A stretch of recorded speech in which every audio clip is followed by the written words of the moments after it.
What's good, y'all? It's your girl, the hood alchemist. What? It's your girl, the hood alchemist. It's your girl, the hood. It's your girl, the hood. It's your girl, the hood alchemist. What's good, y'all? It's your girl, the Hood Alchemist, and I'm back here bringing you the art of transformation infused with so much flavor and so much culture. That's right, y'all. I said flavor and culture, okay? And if you haven't already, make sure you like this video just because you like the vibes. You know you feeling it. You know you feeling it. Turn your post notification bell on and subscribe to this channel, y'all, so we can keep growing and so you can keep receiving more healing and flavorful content from your girl.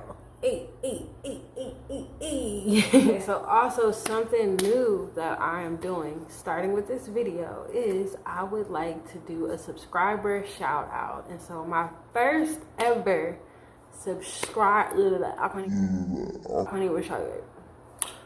So my first ever subscriber shout out is going to go to none other than Shikoba Taku.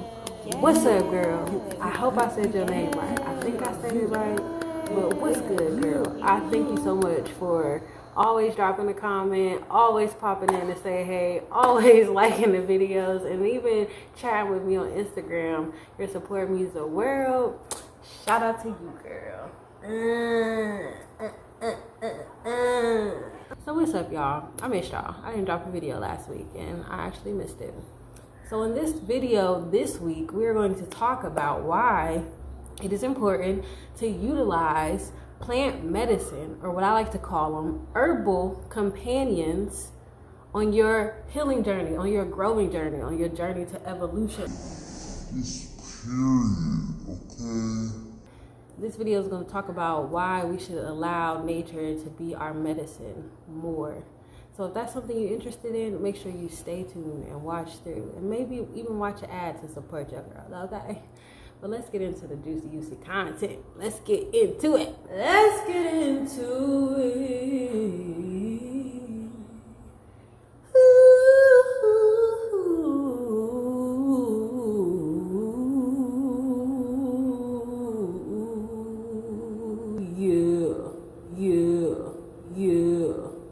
As indigenous people, as brown people, as black people, as people of the earth, white people, all the people, you know, like in all of our cultures throughout time, there have been medicine people, people who are connected to the earth in a different way and in a more intentional way, in a more practiced and disciplined way.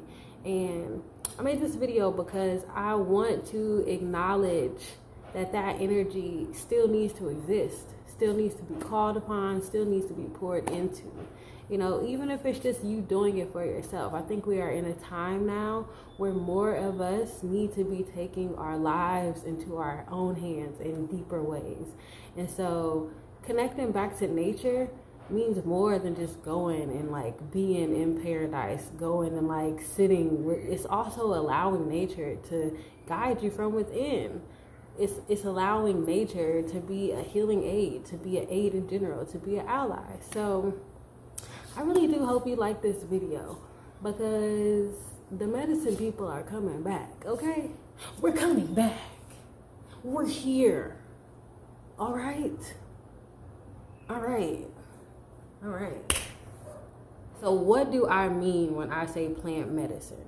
Now, your fruits, your vegetables, obviously those are plants, so that's a good place to start. You want to consume and eat as much live food as possible. So when you're bringing in plants like fruits and vegetables into your diet, and when you're eating them more consistently, it's giving your body a better chance to integrate using nature's food as medicine. It's helping you with iron, it's helping you with potassium, but it's helping you get all of those medicines in natural, easy ways. And when you eat it, it means you're getting those compounds, those minerals, those nutrients slowly over time, constantly, because you're eating it. So even if you still want to eat your chicken, you still want to eat all of that stuff, the thing is to bring in a better balance of incorporating fruits and vegetables into your diet. Okay, you can help your memory with blueberries, you know, Papaya is a natural sperm aside, or help with the natural birth control. There's so many ways that what you eat can help to influence your quality of life. Other ways that I mean to bring in plants as allies or medicine is through the various forms that you can consume plants. So I know we're all familiar with tea, and some people don't like tea. Some people like it just tastes like dirty water. It just tastes like whatever. That's because not all teas are meant to taste good. Some of them are medicine. All of them are medicine, but when you shift your perspective of how you're utilizing them, then you can understand why they taste the way they taste. Any little kid, anybody who's ever had a cold, had to take some NyQuil, something like that, that stuff don't taste good, but it helps you. So the thing is, you have to get past that thought and allow the plant to become medicine. So anything can be turned into a tea. Most of the herbs that you cook with can become a tea. From oregano to rosemary, you got lemongrass. Lemon in general is just a good tea. Like adding some lemon, a little honey to some water, that's good for detoxing, for calming your digestive tract. There's so many of them. Raspberry leaves, tea, even you can use the hairs from corn. They call that corn silk tea, and that's good at helping with urinary tract infections. It's a diuretic, so it pushes the water out of you. Little simple things. So even just as simple as adding a few cups of tea to your diet every day. You can use burdock root or dandelion tea in the morning for blood cleansing, for helping with the liver, for helping with your digestive tract. There's tons of ways, even if you're a coffee lover, sometimes I'll make a drink like dandelion and I might add it like to my coffee. So I'll make like flavored coffees just to give them even a little more medicinal property. Coffee is medicine, but the way we consume things, we take the medicine out of everything. What's another form? So outside of teas, you can use them as baths. You can make steams. So you can either use the steams for your face, for your respiratory, even your down there parts. And not only women should yoni steam. Steaming is also good for men. Prostate health. Steaming is your friend. One of my favorite herbs to steam with is just oregano. You don't really need a lot, but you can also use stuff like red raspberry, red clover. For your face, you could use calendula, you could use rose, you could make a steam to open up your pores, throw a little bit of that oregano in there too. For the respiratory system, to help open up your airways, that is very simple. And a lot of times you can also just steam the water, set it on the stove, and let those oils get into the air of your home as well, just to add a little freshness to the air. You know what I'm saying? So we got tea. We got steaming. There's this thing called tincture. So in a tincture, you allow the plants to sit in a alcohol or vinegar is what I use. And I let mine sit for months at a time, child, because I like it potent, okay? And then you strain the liquid from the plant matter. And I don't have small bottles, so I've placed it in this. But this is a vervain tincture. And when you allow the alcohol to infuse with the plants, it allows the medicine, it pulls the medicine out of the plant, and it pulls the potency of the medicine out. So it gives you a very extracted version of the plant material. So that's going to get to your blood in a way quicker way than drinking a tea would. You could also add tinctures to your teas. You see what I'm saying? All you gotta do is put a little bit of drop under your tongue and get her done, okay? But vervain is one that I've been using to help with anxiety and insomnia, but also to help with PMSing, and easing the time before my period. So I told you about tinctures, told you about teas, we got steaming. There's also the good old fashioned using it topically for your skin, making oils. Honey, you can infuse honey.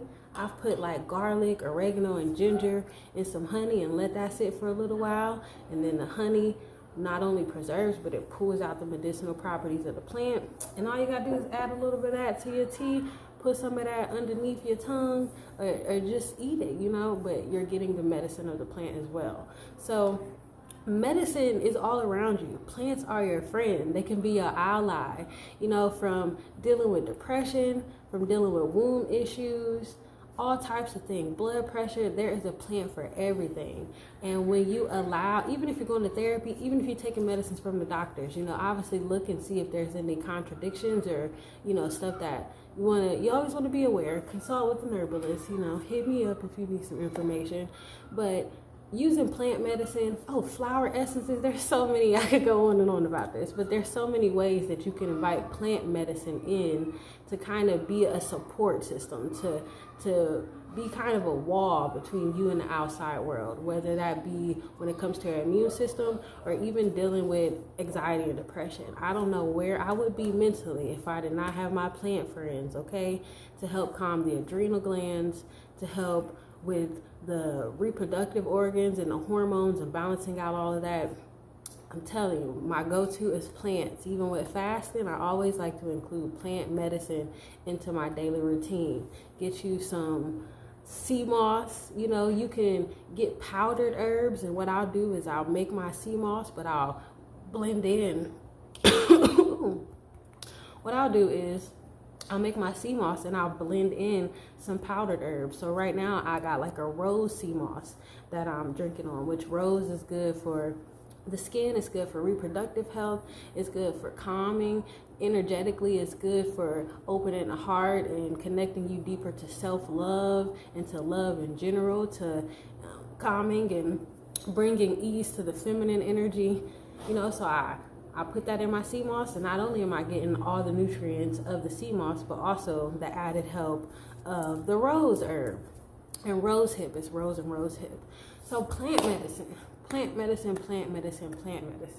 There's so many ways to get it in. It doesn't have to be a hassle. It doesn't have to cost too much. And there's so many ways that you can make a lot of things at home that you would never know, to help your family during cold and flu season, to help your family with mental stuff. There's so many ways that you can incorporate these types of things into your day-to-day routine, and it can bring so much relief. I'm telling you, I'm speaking from experience, child. I'm not gonna say too much because I don't want YouTube to be all like flag on the play, okay? You feel me? But let me know, what type of plant allies do you have? What type of plant remedies do you include in your life? And if you would like me to share more information like this, and even some recipes or some of my favorite herbs, or, you know, things to do, I make syrups, all types of stuff. It's so easy, you know, it just takes a little bit of patience and a little bit of plant medicine. And you can use fresh, you can use dried. The world is your oyster when it comes to making medicine. So if you like this video, let me know. Drop a comment below. Tell me what type of plant medicines you use. And also, if you want to hear more, you know, drop that below too, and I will see what I can do. But I thank y'all so much for watching this video. Again, if you like it, please hit the like button. Let the algorithm know. You know, let me know so I can know, okay? Because I need to know. And make sure you subscribe, child, so you can keep receiving more healing and flavorful content. Love y'all. Until next time. Give me all my medicine in my room. There is joy, so much joy. Joy in the room. Give me my doctor, and your eyes all on my skin shine. Give me all my medicine in my room. How many of y'all's grannies had some jars of medicine in that prayer closet too? Okay, don't get me started. Don't get me started, okay? Don't take me there, because I'll take you there. Down, down, down, down. All right, y'all. Okay.